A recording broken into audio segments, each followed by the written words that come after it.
और नाज़रीन, जो हम बात करेंगे अब बढ़ते हुए आगे कि जो लोन ऐप हैं, ऑनलाइन लोन ऐप जो कि फ्रॉड करती हुई हमें बहुत ज़्यादा दिखाई दे रही हैं। और हम देखते हैं कि जिस तरह से लोग इस तरफ अब रुख कर रहे थे, रुझान बढ़ता चला जा रहा था।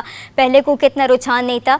लोग ज़ाहिर है परेशान हैं, ये भी महंगाई की ही सूरत हाल है कि लोग इतने ज़्यादा परेशान हो गए कि वो ना रिश्तेदारों की तरफ जाते हैं, ना वो दोस्तों की तरफ जाते हैं, क्योंकि शायद रिश्तेदारों की भी अब उतनी इस्तात नहीं रही है कि वो किसी की मदद कर सकें। यहाँ पर अगर कोई फैमिली मेम्बर अपने फैमिली के जो सारे तमाम तर अखराजात है, अगर वो उठा रहा है और वो अच्छे तरीके से ये सारे मामला देख सकता है, तो एक बहुत बड़ी रिस्पॉन्सिबिलिटी वो पूरी कर रहा है। क्योंकि ये जो महंगाई अब आ गई है और महंगाई कम होती दिखाई नहीं देती, बल्कि महंगाई बढ़ती ही चली जाती है। एक बहुत बड़ी वजह है कि रिश्तेदार हों या फिर दोस्त अहबाब हों, कोई भी आपकी हेल्प करने के लिए अब सामने नहीं आता, क्योंकि सबकी बहुत ज़्यादा रिस्पॉन्सिबिलिटी है और सबके लिए ही मुश्किल सूरत हाल है। सबको ही इस सिचुएशन में, सूरत हाल में सरवाइव करना है और अच्छे से ही करना है। तो यही एक बहुत बड़ी वजह है कि लोग अब रिश्तेदारों के पास नहीं जाते उधार के लिए, या फिर अगर उनको लोन चाहिए होता है तो वो फिर रुख करते हैं ऑनलाइन कंपनीज़ की तरफ, ऑनलाइन ऐप्स की तरफ। जो कि अगर हम कोई भी सोशल मीडिया यूज़ कर रहे हो तो हम देखते हैं कि हर सेकंड बाद हमारे पास ऐड आ रहा होता है, हर सेकंड बाद हमारे पास ऐड आ रहा होता है कि 2 सेकंड में आप ये लोन हासिल कर सकते हैं, और बहुत ही आसान एक साथ पर। और जो उनकी जो अट्रैक्शन वाली लाइंस होती हैं वो शायद बहुत ज़्यादा लोगों को अट्रैक्ट कर जाती हैं, और फिर लोग बहुत ज़्यादा ज़रूरतमंद भी होते हैं, उन्हें कोई दूसरा रास्ता नज़र भी नहीं आ रहा होता। ये भी एक बड़ी वजह है कि लोग फिर इस तरफ देख लेते हैं कि चलो लेकर ट्राई कर लेते हैं, क्या पता कि अच्छी चीज़ हो। और फिर कहा यह जाता है कि सूद भी नहीं देना पड़ेगा, जितने पैसे होंगे उतने पैसे वापस करने पड़ेंगे, और आसान एक साथ पर। तो यही वो सारी चीज़ें होती हैं जो कि लोग, जो आम शहरी हैं, वो झांसे में आ जाते हैं। और जब वो लोन के लिए अप्लाई कर देते हैं, लोन उनको मिल जाता है, उसके बाद की जो सिचुएशन होती है वो बहुत ही ज़्यादा तशवीशनाक होती है। क्योंकि ये जितनी भी ऐप्स हैं ये अपनी लोकेशन नहीं बताती हैं, अपने बारे में कोई आपको इन्फॉर्मेशन नहीं देंगी, ये आपकी इन्फॉर्मेशन सारी की सारी ले लेती हैं। और इसमें इस तरह की भी सिचुएशन होती है कि वो हर एग्जिस्टेंस के लिए पहले आपके पास मैसेज आ रहे होते हैं, आप या तो यस करते हैं या फिर नो करते हैं। और ये एक बहुत बड़ी यहाँ पे हम लोग मिस्टेक करते हैं कि हम पढ़े बगैर उस मैसेज को हम यस कर देते हैं या फिर हम नो कर देते हैं। हम जल्दी जल्दी के लिए वो फॉर्म फिल करते चले जाते हैं, हम उसमें ये नहीं देखते कि उसमें टर्म्स एंड कंडीशंस क्या लिखी हुई हैं। यही टर्म्स एंड कंडीशंस आगे जाके हमारे गले के लिए फंदा बन सकते हैं या फिर हमारे लिए मुश्किल हो सकती है। तो ये एक बहुत बड़ी वजह है जो कि लोगों की बहुत बड़ी गलती है कि लोग देखते नहीं हैं, पढ़ते नहीं हैं, वो सिर्फ जल्दबाजी के चक्कर में वो आगे से आगे यस करते रहते हैं और फिर चाहते हैं कि जल्दी से उन्हें लोन मिल जाए। और यही एक वजह होती है कि जो ये ऑनलाइन ऐप्स हैं वो सारी की सारी इन्फॉर्मेशन आपके मोबाइल के ज़रिए इकट्ठी कर लेती हैं, और फिर उन्हें पता होता है कि आपके रिश्तेदार कौन हैं, उन्हें पता होता है कि आपके दोस्त कौन है, क्योंकि वो वहाँ तक फिर चाहते हैं कि उनका नंबर भी आप दे रहे होते हैं, आप सारी इन्फॉर्मेशन खुद देते हैं। लेकिन शायद आप ज़रूरतमंद बहुत ज़्यादा होते हैं और आपको पैसों की बहुत ज़्यादा ज़रूरत होती है, तो हम अपनी इन्फॉर्मेशन खुद बहुत ज़्यादा खुशी से दे रहे होते हैं कि अगर हमें इसके बदले में पैसे मिलेंगे, हमें लोन मिलेगा, और फिर जब हमें सहूलत होगी तो हम वक्त के साथ साथ आसान के साथ पर इनको वापस भी कर देंगे। उस वक्त तक तो ये सिचुएशन बहुत अच्छी लग रही होती है, बहुत अच्छा लग रहा होता है कि चलें ठीक है, हमने ऑनलाइन तो कर्जा ले लिया, अब हम इसे वापस भी कर देंगे। लेकिन जो कहानी असल शुरू होती है वो उसके बाद शुरू होती है कि जब आप कर्जा दे नहीं पाते, आप एक किस्त दे देते हैं, फिर उसके बाद आपको पता चलता है कि अच्छा अब ये भी है, अब ये भी है, अब इसमें ये भी ऐड ऑन हो गया है, अब इसमें ये भी ऐड ऑन हो गया है। और वो सारी चीज़ें जब फरमाइशें उसके बाद सामने आती हैं तो फिर आप सर पकड़ते हैं कि ये हमने क्या गलती कर दी। और एक यहाँ पे बड़ी गलती ये भी है कि जो हमारे इदारे हैं उनका चेक इन बैलेंस इस तरह से नहीं है जो कि होना चाहिए। तो लोग अगर इस झांसे में फंस जाते हैं, लोग किसी से लोन ले लेते हैं किसी ऐप से, तो फिर इस चीज़ से निकलना इंतहाई मुश्किल हो जाता है। और ये लोगों को इतना टॉर्चर करते हैं, इतना टॉर्चर करते हैं कि लोग ख़ुदकुशी करने पर भी मजबूर हो जाते हैं। एक ऐसे ही वाक़या रावलपिंडी में भी पेश आया, जो कि लोन उन्होंने ले लिया था, उन्होंने कर्ज़ा ले लिया था, फिर वो वापस नहीं कर पाए थे, और उनको जो बताया गया था पहले, जो सारी चीज़ें उनके सामने रखी गई थी, वो बहुत सारी आसान एक साथ रखी गई थी, लेकिन उसके बाद वो जो अपनी सारी चीज़ें टर्म्स एंड कंडीशंस बताते रहे, उनके लिए मुश्किल होती रही। तो वो जो हज़रत हैं, वो जो उनका नाम इस वक्त मैं भूल रही हूँ, जो मकतूल हैं, वो ख़ुदकुशी करने पर मजबूर हो जाते हैं। और उसके बाद उनकी बेवा का भी एक पैगाम सामने आता है, वो फिर बात करती हैं, वो फिर बताती हैं कि किस तरह से हमारे साथ ये फ्रॉड किया गया। और लोगों में अब अवेयरनेस आ जानी चाहिए, अगर अभी भी नहीं आए तो फिर कब आएगी, क्योंकि अब एक जान चली गई है और उस वक्त तक हम किसी भी चीज़ को समझते नहीं हैं जब तक कोई बड़ा वाक़या नहीं हो जाता। और ये एक चीज़ है कि इसी वजह से इस चीज़ को बहुत ज़्यादा हाईलाइट भी किया जा रहा है कि लोग इस हद तक डिप्रेशन का शिकार हो जाते हैं, इस हद तक ये जो ऐप्स हैं ये टॉर्चर कर रही होती हैं, जो लोग कर्ज़ा ले लेते हैं कि उसके बाद वो ख़ुदकुशी तक कर लेते हैं। वो फिर चाहते हैं कि वो जो उनकी जो जान है वो चली जाए, लेकिन ये जो कर्ज़ा है शायद हम वापस नहीं कर पाएंगे, या फिर ये लोग हमें इतना घेर लेंगे कि हम इस चीज़ से बाहर ही नहीं निकल सकते। जो डिप्रेशन की सूरत हाल होती है वो इससे बाहर नहीं निकल पाते और वो अपनी जान तक ले लेते हैं। सो एक ऑडियो कॉल जो कि सामने आ रही है, जो मकतूल हैं और जो उनकी जो बेवा हैं, उनकी एजेंट से क्या बात हुई है ये आप मुलाहिजा कीजिए। करनी है कि नहीं? मुझे आप थोड़ा सा दे दे, क्योंकि मैंने कल 55,000 रुपये मुश्किल से अरेंज किए। टाइम नहीं है कल भी, मैं आपकी वजह से यकीन करें मैं जलील हुआ हूँ, ठीक है। सुबह ऑफिस में आते किस तरह मैं जलील हुआ हूँ ना, अब मैं आपको जलील करूंगा। मुझे बता दें पेमेंट आप 12 बजे तक कर रहे हैं घंटे में या नहीं? सर मुझे 2 दिन का दे दे, क्योंकि मैंने नहीं मुश्किल से है ना, बड़ी मुश्किल से। आपने माना तुम्हारे मुंह पे बकवास की 2 दिन की जलील इंसान में बकवास करो, 12 बजे तक पेमेंट करेंगे नहीं करे तुम्हें 2 दिन सुना रहे हैं। 12 बजे तक तो मुश्किल है मेरे लिए करना अरेंज। बकवास करे आगे से। मैं असल में 12 बजे तक पेमेंट कर रहे हैं नहीं? 12 बजे तक मुश्किल है मेरे लिए। जैसे मर्जी कर, मेरे लिए मैंने लोन लिया कि तूने लोन लिया हुआ है? मैं असल में ये कह रहा हूँ, कल मैंने बड़ी मुश्किल से वो किए। आप मेरी भी तो बात समझ। क्यों किया है? क्यों किया है? मुझसे पूछ के किया था? मैंने बकवास की नहीं थी, तुम्हें लास्ट कॉल पहले ये 74,000 की पेमेंट करनी है, की थी बकवास के नहीं? सर तो मैंने अपनी पूरी मजबूरी आपको बयान कर दी। बकवास की थी बकवास। ये अपनी बहन की बात सुन ले। अब ऑन कॉल में तुझे बता रहा हूँ, मैं तुझे जलील किस्सा कर रहा हूँ। सुनिए अब। अस्सलाम वालेकुम। अस्सलाम वालेकुम। हेलो। हाँ जी, वालेकुम अस्सलाम। मिस कैसी हैं आप? ठीक है शुक्र। कौन बात कर रहा है? मैडम उतार वैसे कंपनी से बात करूँ, इन्वेस्टिगेशन डिपार्टमेंट से। मोहम्मद आसिफ, क्या लगता है आपके? सर जानने वाले क्या मसला? जानने वाले क्या? जानने वाले ताल्लुक क्या आपका इनके साथ? आप मुझे मसला बताए ना, जब मैंने आपको मसला ये है कि यार इस बंदे ने ना कंपनी से लिया कर्जा, ठीक है, फ्रॉड कर रहा है कंपनी के साथ। तुम्हारा नंबर इसे लिखवाया ग्रंटर में। मुझे बताओ पेमेंट ये बंदे ने करनी है या मैं तुम्हें भी कॉल करके जलील करना स्टार्ट करूँ? बात सुने मेरा दोस्त बात सुने। हाँ जी ठीक है, ये है मेरे साथ कॉल भी रहो तुम, ठीक है। मैं तुम्हारी भी गैलरी निकाल रहा हूँ, तुम्हारा भी कॉन्टेक्ट, तुम्हारे भी पूरे खानदान में कॉल सुना रहा हूँ। बकवास कर रहे, पेमेंट करनी है कि नहीं? तो 12 बजे तक। 12 बजे तक मेरे लिए मुश्किल है, मुझे थोड़ा सा टाइम दे। तेरा अब्बा भी करेगा पेमेंट। मैंने बकवास की है, तेरा अब्बा भी पेमेंट करेगा। मैं चंडे मारूंगा तुम्हारे मुंह पे। तुम्हारी जरूरत क्या थी? तुमने मेरे साथ मिस कमिटमेंट की है, तुम्हें गैरत नहीं, तुम्हें डर नहीं लग रहा यार? स्क्रीनशॉट भेज देता हूँ कल जो तुम बात कर रहे हो। मैनेजर तो आज कॉल पे कनेक्टेड है, तुमने उसको आपको मैंने बकवास किया कि पेमेंट चाहिए, आपने बोला कि मैं रात 8 बजे पेमेंट करूंगा। की क्यों नहीं है ये बताओ, इस चीज का जवाब दो। तो मुझे ये कमिटमेंट किया था, आपको मैं स्क्रीनशॉट भेजता हूँ, आपका ही नुमाइंदे तो कोई पाशा साहब करके थे। सोच समझ के मेरे साथ कॉल पे कनेक्टेड हो, तुम्हारी घर की फीमेल मेरे साथ कॉल पे कनेक्टेड है। तो नासरीन, ये जो मुबैना ऑडियो कॉल थी आपने भी सुनी और ये रिकॉर्डिंग सामने आई है। तो हम देख रहे थे, हम सुन भी रहे थे कि इसमें किस तरह से लैंग्वेज में वो जो एजेंट है वो बात कर रहा था, मोहम्मद आसिफ, जो कि मकतूल हैं, जो कि ख़ुदकुशी अब कर चुके हैं। और इसी तरह होता है जिस तरह गारंटी का वो नाम आपसे लेते हैं, आपसे नंबर लेते हैं। अगर आप गारंटी में जिस भी शख्स का नाम या फिर नंबर आप दे देते हैं, कॉन्टैक्ट नंबर, तो उसके बाद फिर अगर आप पे नहीं कर सकते तो उस गारंटर को भी फिर इनकी तरफ से परेशान करना शुरू कर दिया जाता है। और जिस तरह वो खातून भी हम देख रहे थे कि उनको भी उन्होंने कॉल पे लिया हुआ था और वो किस तरह से बात कर रहे थे, तो ये एक बहुत ज़्यादा डिप्रेशन वाली सिचुएशन थी कि वो शायद वो कह भी रहे थे कि मुझे थोड़ा सा टाइम दे दें, उसके बाद मैं अरेंज करवा दूँगा। लेकिन ये जितने भी एजेंट्स होते हैं ये अपने आगे किसी की बात नहीं सुनते, ये किसी की कोई मजबूरी नहीं देखते और ये सिर्फ गालियाँ देने पर आपको मजबूर हो जाते हैं। गालियाँ भी आपको दे रहे होते हैं जिससे हम देखते हैं कि किस भी लैंग्वेज में ये आपसे बात करेंगे, लेकिन ये चाहेंगे जो इनसे आपने पैसे लिए हैं वो इनको वापस करो। चाहे आप कुछ भी अपने साथ कर लो, इनको कोई क़र्ज़ नहीं होता आपकी किसी मजबूरी से कि आप आज पे नहीं कर सकते तो आप कल पे कर देंगे। आज का मतलब फिर आज ही होता है। तो ये सूरत हाल है कि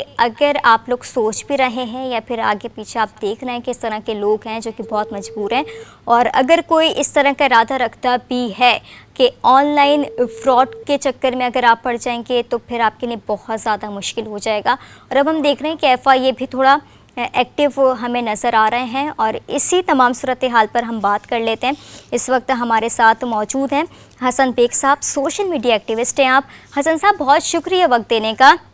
बताइएगा, ये इंतहाई तशवीशनाक सूरत हाल अब होती चली जा रही, जिस तरह ऑनलाइन ऐप्स जो हैं वो फ्रॉड करने पर उतर आई हैं और बेतहाशा शहरियों को लूटा चला जा रहा है। तो ये शहरी इतनी आसानी से इनके चुंगल में आ कैसे रहे?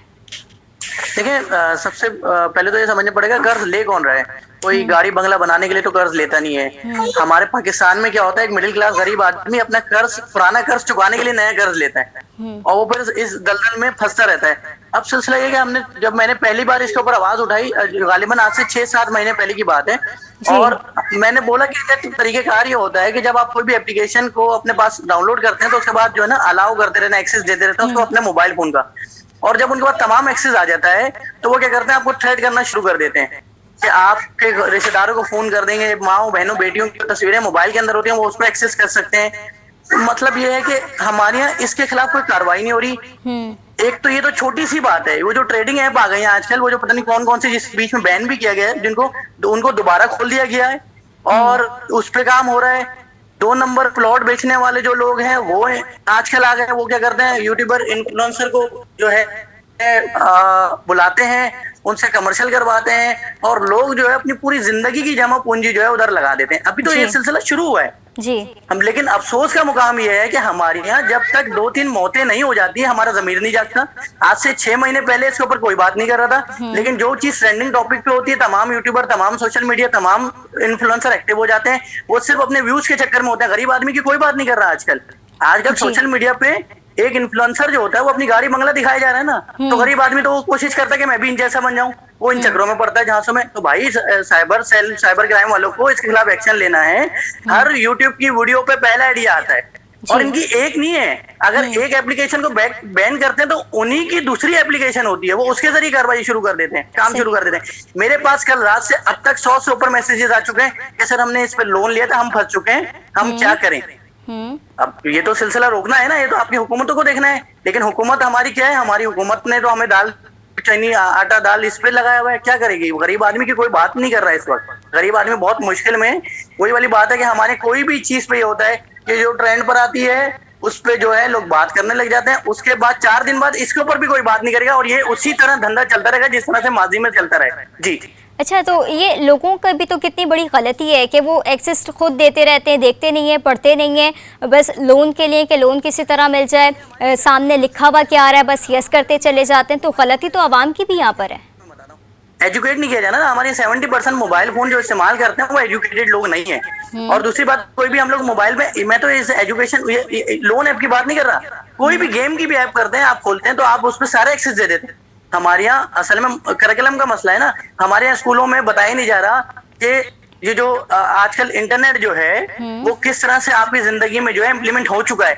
हमारे यहाँ इंटरनेट को अभी तक शुगल के तौर पे इस्तेमाल किया जा रहा है कि यार इंटरनेट है, ये तो मजाक है, मस्ती है। नहीं, इंटरनेट हमारी जिंदगी का हिस्सा बन गया है और इंटरनेट पे जितने फ्रॉड हो रहे हैं, वो ट्रेडिंग ऐप का भी जो मैंने जिक्र किया, जो लोग बोलते हैं कि इतना पैसा लगाओ, इतना मिल जाएगा, रोजाना आपको ट्रेड करना है, ये बहुत बड़ा स्कैम है। इसके ऊपर बहुत सारे लोगों को पकड़ा गया माजी में, लेकिन आज दोबारा वो एप्स खुल गई हैं।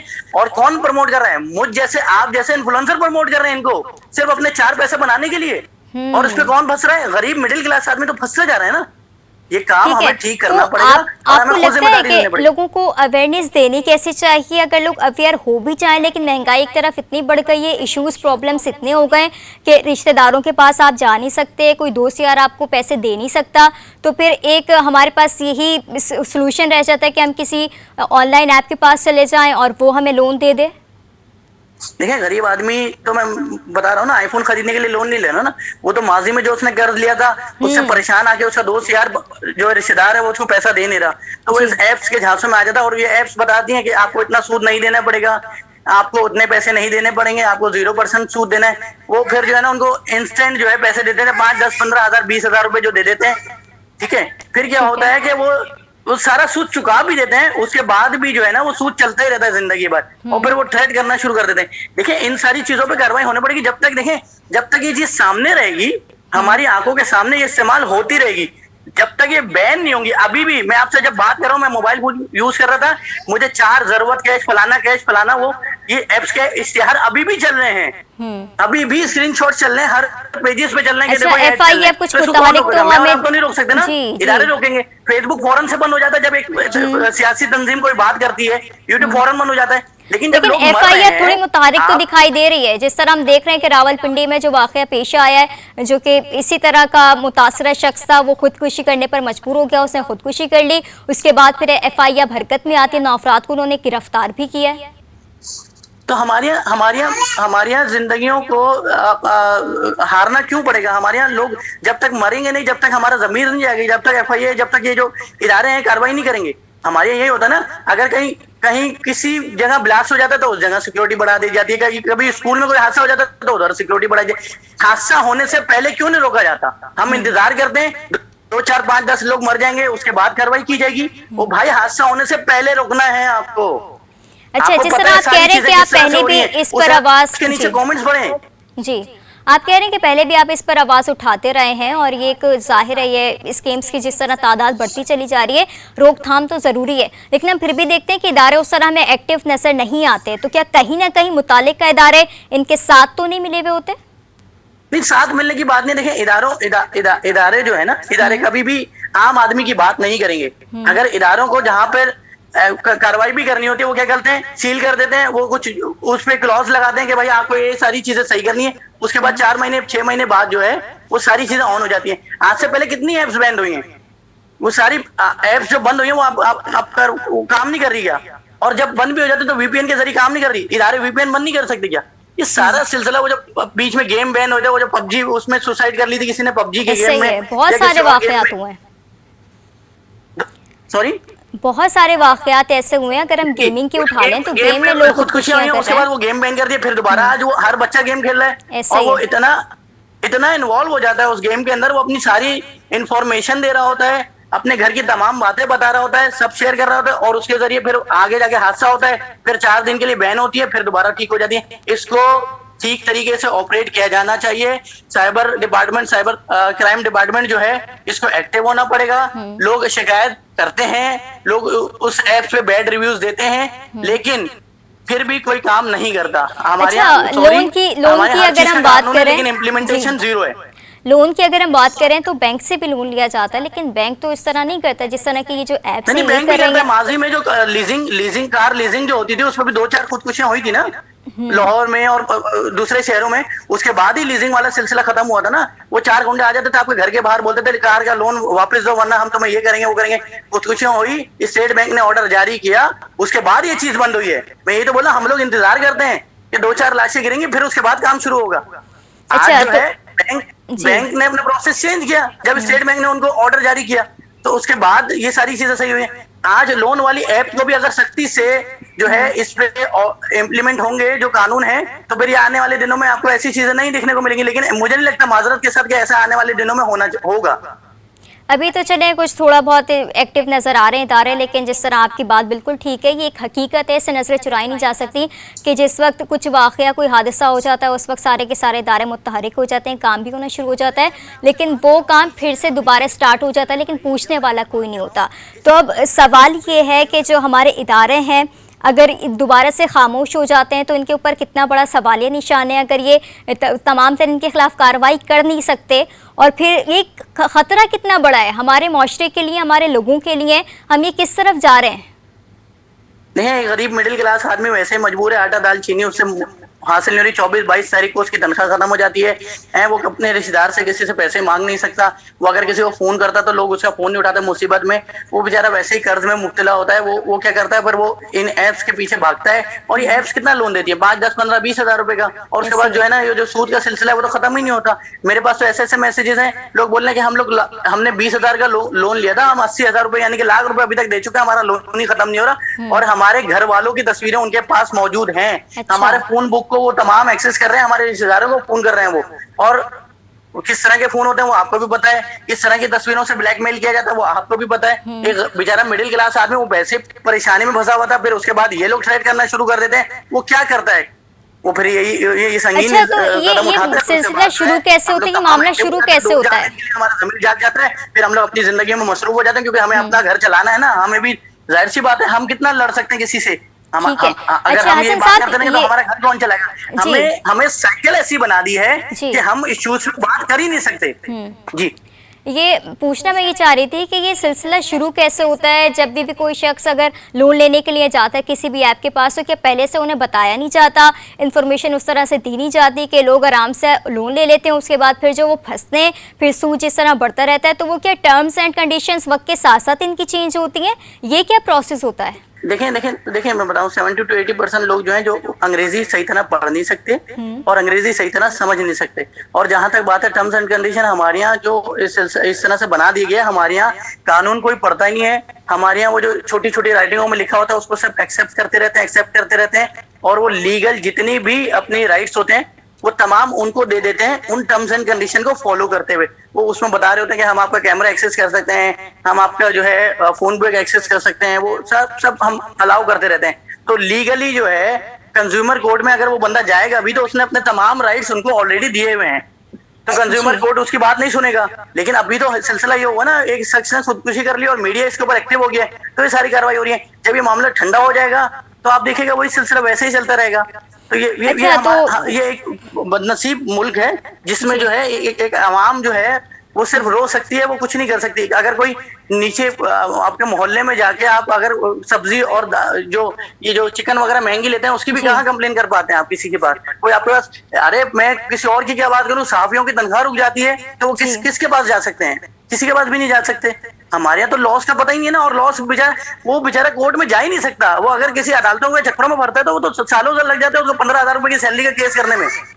बिल्कुल, ये मसाइल तो हैं जिस तरह आपने उजागर किए, और उम्मीद ही की जा सकती है कि मसाइल कोई वक्त कोई दिन ऐसा आएगा कि हम भी इस पर बात करेंगे कि मसले थे और ये ख़त्म हो गए। हसन बेग साहब हमारे साथ मौजूद थे, आपने अपना कीमती वक्त दिया, आपका बेहद शुक्रिया।